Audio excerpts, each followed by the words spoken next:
वो सब अब इस रोजगार के तहत छीन रहे हैं। मैं धन्यवाद देना चाहता हूं कि जैसलमेर, बाड़मेर और पूरे राजस्थान के अंदर असेंबली में हमारे भाई रविंद्र सिंह ने हर टाइम इस जनता की आवाज उठाई है और हर परिस्थिति में खड़ा होता है। और मैं सभी वर्तमान सरकार को भी कहना चाहता हूं कि आप अंगुलियां मत उठाइए। अगर आपको काम करना काम कीजिए, जनता आपको भी स्वतः ही कंधा पे उठाएगी। अगर अंगुलियां उठाओगे तो जनता अपना हक के लिए लड़ रही है, कोई किसी दूसरे के लिए। कभी भी जैसलमेर और बाड़मेर और बीकानेर, पश्चिम राजस्थान की जनता ने अतिथि का आदरमान किया और उनको भोजन करा करके, उनको पानी जल पिला करके वापस भेजा है। चाहे कैसा भी बड़ा नेता आया हुआ तो उनको हमेशा सम्मान दिया है। हमारे सम्मान के साथ में, इन बच्चों के साथ में आप कुठाराघात करोगे तो जो इस मातृभूमि के लिए ये जो 36 कौम बैठी है, पीछे कभी हटी है ना हटेगी और आगे भी लड़ती रहेगी। मैं आप भाइयों से और इन बुजुर्गों से कहना चाहता हूं, हमारे पिता तुल्य बुजुर्ग है, आप निसंकोच रहिए। आपकी जो ये औलाद खड़ी है आपके सामने, कभी इस मातृभूमि के ऊपर आंच नहीं आने देगी, हमेशा खड़ी रहेगी। चाहे हमें कोई कानून लेके आए, किसी भी जेल में जाना पड़े, कहां पे भी जहां जाना पड़े, आप दीजिए, हम खड़े हैं। लेकिन हम हमारे भाइयों को अगर आना चाहिए, जो रोजगार के ऊपर आप नाम ले रहे हो कि आपको हम स्वावलंबी बनाएंगे, हम आप ये करेंगे, ये आप देख रहे हो तगारी के लिए हम या मजदूरी कर रहे हैं। क्या सीख रहे हैं हम? आज हम यहां इकट्ठे क्यों हुए हैं? ये किसकी जमीन है और ये आवाज अपन को क्यों उठानी पड़ती है? 40 दिन से जो यहाँ 50 की डिग्री में यहाँ हमारे भाई मजदूर जो आंदोलन कर रहे हैं, वो क्यों कर रहे हैं? क्या उनको वो कानून के दायरे में रह करके वो काम कर रहे हैं और कानून के दायरे में ही वो मांग रहे हैं कि हमारी जो हक की लड़ाई है, जो यहाँ बोर्ड लगे हैं, बोर्ड के आधार पे हमें मजदूरी दी जाए, बोर्ड के आधार पे कानून लगाया जाए, क्यों नहीं लगाया जा रहा है? क्योंकि अपनी कमजोरी है, अपन संगठित नहीं है। अपन जातिवाद में, ये जो नेता और सरकारें आती है वो जातिवाद में अपन को बंटवारा कर देती है, भाई भाई को लड़ा रही है और अपन को दूरियां बढ़ा रही है। अभी वर्तमान सरकार को मैं कहना चाहता हूं कि वो रोजगार के लिए बोल रहे हैं कि रोजगार दे रहे हैं, जो हमारे साथ रोजगार छीना जा रहा है उसकी आवाज कौन उठाएंगे? और यहाँ हमारी जमीनें लाखों करोड़ों की तादाद में हेक्टर जो जमीनें जा रही है, देश डेवलपमेंट होना चाहिए, देश को डेवलपमेंट देखना चाहते हैं, लेकिन जो यहाँ विनाश हो रहा है वो कौन रोकेगा उसको? एक पौधा अगर यहाँ लगाया जाता है तो यहाँ सरकार के नुमाइंदे आते हैं और उस पौधे के साथ सेल्फी करते हैं, लेकिन वो पौधा जब लगा करके वो सरकार के नुमाइंदे गाड़ियों के अंदर जब काफिले के अंदर जाते हैं तो उसका बजट भी उसके पीछे पीछे पीछे रवाना होकर के उसके कार्यालय तक पहुंच जाता है, वही समा जाता है और वो पौधा जल जाता है और वहां यहाँ हजारों की लाखों की तादाद में पर्यावरण को नष्ट किया जाता है। यहाँ कोई पर्यावरण के ऊपर एक भी कार्य नहीं किया जाता है। कौन पूछेगा इनको? ये जो यहाँ बैठे हुए हमारे बुजुर्ग और यहाँ मेरे भाई, आपको पूछना पड़ेगा और आपको आवाज उठानी पड़ेगी।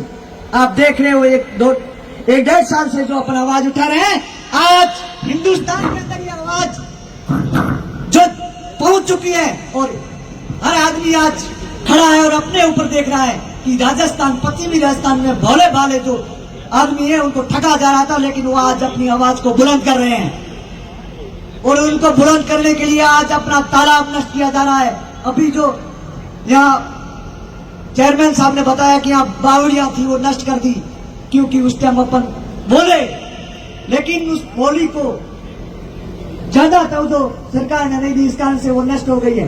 आज तालाब भी नष्ट हो रहा है, खरीद भी नष्ट हो रहा है।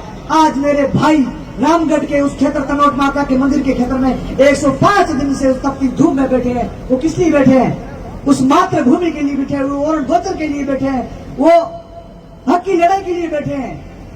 उनको आवाज ये जो पश्चिमी राजस्थान है वो देगा, तब जाकर के उनका मनोबल बढ़ेगा और वो जगह बचेगी। उस जगह को बचाने के लिए अपन सबको आगे आना पड़ेगा। हम यहाँ से जो 85-86 दिन जो जयपुर 725 किलोमीटर पैदल चले, पूरा जैसलमेर पूरा राजस्थान साथ में था। और मैं आज भी यहाँ कहता हूँ कि आज इसी अपने पंडाल के अंदर मैंने पूरा हिंदुस्तान देखा है। गुजरात के लोग भी यहाँ आए, एमपी के लोग भी आए, दिल्ली के भी आए और महाराष्ट्र और तमिलनाडु के लोग भी यहाँ आए। तो आपको कमजोर नहीं हो, आपको खड़ा होना है। आज मातृशक्ति इन सड़कों पे और इन अपने पंडाल में बैठी है, तो फिर आप कब जागोगे अपने हक के लिए? अपने ऊपर जो कानून थोपे जाते हैं, सड़क पे चलने के लिए कानून, ढाणी में बैठा हुआ गरीब के लिए कानून, आपकी ओल्ड गुजर के लिए कानून, इन कानून को बदलना आपको है। मैं तो यहां से खुला कहना चाहता हूं कि जनता जब चाहती है तो सब कुछ कर सकती है। और जनता अब चाहेगी, अपने हक के लिए चाहेगी, अपने आने वाले भविष्य के लिए चाहेगी, अपनी पीढ़ी के लिए चाहेगी। नहीं तो आप आंखें खोल लीजिए और जो हमारी वाजिब मांगे वो हम ये कहते हैं कानून के दायरे में रह करके वाजिब मांगा के ऊपर आप अमल कीजिए। और कानून के तहत इन मेरे भाई बैठे हैं यहाँ, तपती धूम में उनका जो हक है आप छीनिए मत। सिर्फ मजदूर नहीं, उनके पीछे परिवार है, उनके पीछे बच्चों का भविष्य है, उनकी पढ़ाई है, वो सब आप इस रोजगार के तहत छीन रहे हैं। मैं धन्यवाद देना चाहता हूं कि जैसलमेर, बाड़मेर और पूरे राजस्थान के अंदर असेंबली में हमारे भाई रविंद्र सिंह ने हर टाइम इस जनता की आवाज उठाई है और हर परिस्थिति में खड़ा होता है। और मैं सभी वर्तमान सरकार को भी कहना चाहता हूं कि आप अंगुलियां मत उठाइए। अगर आपको काम करना काम कीजिए, जनता आपको भी स्वतः ही कंधा पे उठाएगी। अगर अंगुलियां उठाओगे तो जनता अपना हक के लिए लड़ रही है, कोई किसी दूसरे के लिए। कभी भी जैसलमेर और बाड़मेर और बीकानेर, पश्चिम राजस्थान की जनता ने अतिथि का आदरमान किया और उनको भोजन करा करके, उनको पानी जल पिला करके वापस भेजा है। चाहे कैसा भी बड़ा नेता आया हुआ तो उनको हमेशा सम्मान दिया है। हमारे सम्मान के साथ में, इन बच्चों के साथ में आप कुठाराघात करोगे तो जो इस मातृभूमि के लिए ये जो छत्तीसी कौम बैठी है पीछे कभी हटी है ना हटेगी और आगे भी लड़ती रहेगी। मैं आप भाइयों से और इन बुजुर्गों से कहना चाहता हूं, हमारे पिता तुल्य बुजुर्ग है, आप निसंकोच रहिए। आपकी जो ये औलाद खड़ी है आपके सामने, कभी इस मातृभूमि के ऊपर आंच नहीं आने देगी, हमेशा खड़ी रहेगी। चाहे हमें कोई कानून लेके आए, किसी भी जेल में जाना पड़े, कहां पे भी जहां जाना पड़े, आप दीजिए, हम खड़े हैं। लेकिन हम इस हमारे भाइयों को अगर आंच आई, जो रोजगार के ऊपर आप नाम ले रहे हो कि आपको हम स्वावलंबी बनाएंगे, हम आप ये करेंगे, ये आप देख रहे हो तगारी के लिए हम या मजदूरी कर रहे हैं, क्या छीन रहे हैं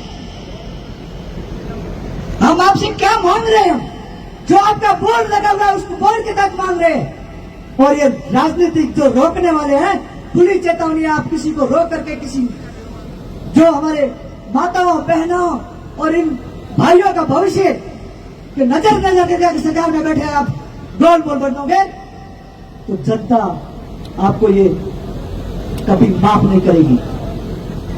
और क्यों बचाना जरूरी है? क्योंकि यहाँ हमारे पूर्वजों ने सिर दिए, जूझार हुए, हमारी माताएं यहाँ सतियां हुई,